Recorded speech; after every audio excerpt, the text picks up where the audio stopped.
আসসালামু আলাইকুম।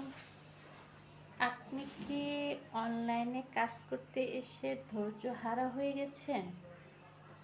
ধৈর্য হারা হলে কিন্তু চলবে না। আপনাকে ধৈর্য নিয়ে এখানে আসতে হবে। কারণ সফলতা এমন জিনিস, যাদের ভাগ্য ভালো তারা অতি দ্রুত সফলতা অর্জন করতে পারে। আবার কারো হয় একটু দেরিতে। কিন্তু মনে রাখবেন, কষ্টের ফল সর্বদাই মিষ্টি হয়। যাক, এখন আসি কাজের কথা। আজকে রান্না করলাম ফুলকপি দিয়ে রুই মাছ।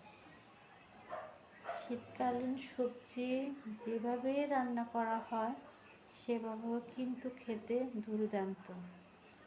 ফার্স্ট টাইম আমি সমস্ত মাই মশলাগুলো কষিয়ে নিলাম, তারপর ফুলকপিগুলো দিয়ে দিলাম।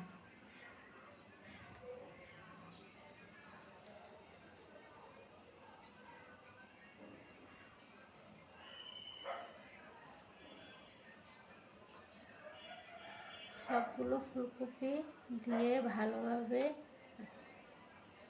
ফুলকপি যখন হয়ে গেছে রুই মাছটা ঢেলে দিলাম।